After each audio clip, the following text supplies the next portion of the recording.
Halo Sobat Book Reading 12 yang berbahagia. Jumpa lagi. Kita akan melanjutkan pembacaan buku kita, masih dengan buku Jangan Bakar Taman Surgamu karya Jalaluddin Rahmat. Pada episode kali ini kita akan membacakan sebuah bagian yang berjudul Perjalanan Amal ke Langit. Bismillahirrahmanirrahim. Saya akan terjemahkan untuk Anda sebuah hadis yang diriwayatkan oleh Ibnul Jauzi dari Ali bin Abi Thalib. Tapi sebelum itu, izinkan saya bercerita tentang kriteria hadis yang bisa diterima. Ahli hadis mengembangkan ilmu hadis, ilmu mencela dan meluruskan, atau ilmu jarah wa ta'dil. Sayangnya, mencela dan meluruskan hadis sangat bergantung kepada mazhab seseorang. Tidak pernah ada dua orang ahli hadis sepakat dalam mengecam atau mempercayai periwayat hadis, kata Ibnu Hajar al-Asqalani. Jadi, untuk orang awam seperti kita, apa kriteria yang bisa kita gunakan? Gunakanlah Al-Quran sebagai ukuran. Jika isi hadis sesuai dengan kandungan Al-Quran, maka terimalah. Jika hadis bertentangan dengan Al-Quran, maka tolaklah. Bukankah akhlak Nabi adalah Al-Quran? Maka tentu akhlak yang diajarkannya juga adalah akhlak Al-Quran. Dalam hadis berikut ini, semua butir nilai yang disebutkan dalam hadis didukung oleh Al-Quran. Rasulullah Shallallahu Alaihi Wasallam bersabda, Allah menciptakan langit dan bumi. Pada setiap langit ada pintunya. Pada setiap pintu ada malaikatnya.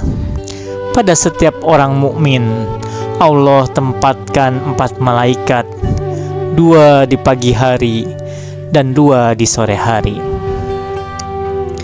Pada waktu sore hari, 2 malaikat membawa amal mukmin hamba Tuhan itu ke langit.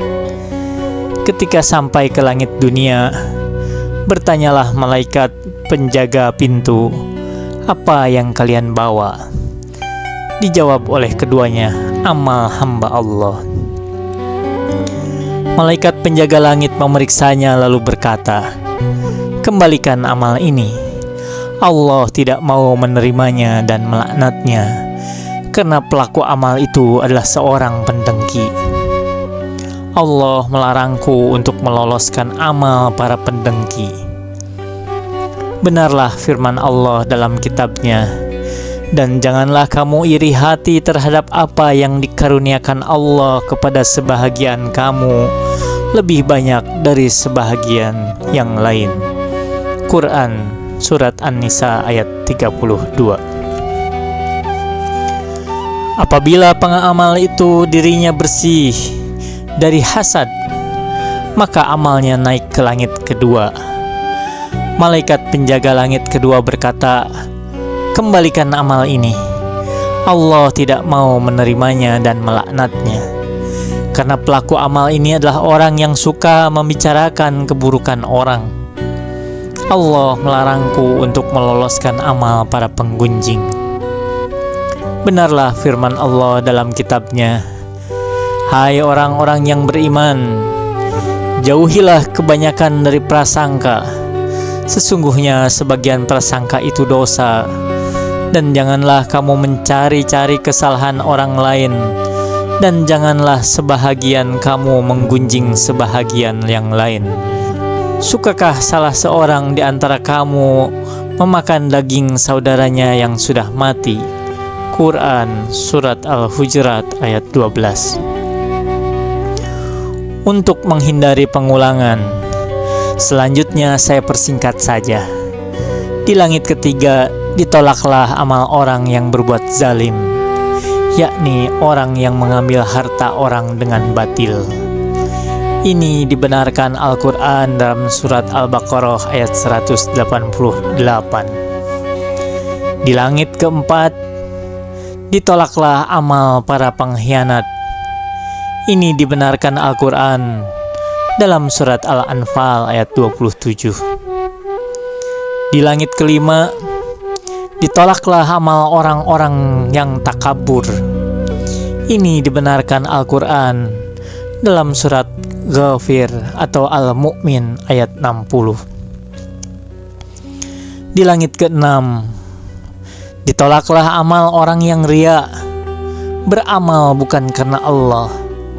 Ini dibenarkan Al-Quran dalam surat An-Nisa ayat 142. Di langit ketujuh, ditolaklah amal para pelaku dosa besar. Ini dibenarkan Al-Quran dalam surat Al-Jasiyah ayat 21. Bila amal itu dilakukan tanpa kedengkian, tanpa gunjingan, tanpa kezaliman, tanpa pengkhianatan, tanpa takabur, tanpa riya, tanpa dosa-dosa besar, maka naiklah ia jauh di atas langit ketujuh. Amal itu bercahaya bagaikan kilat.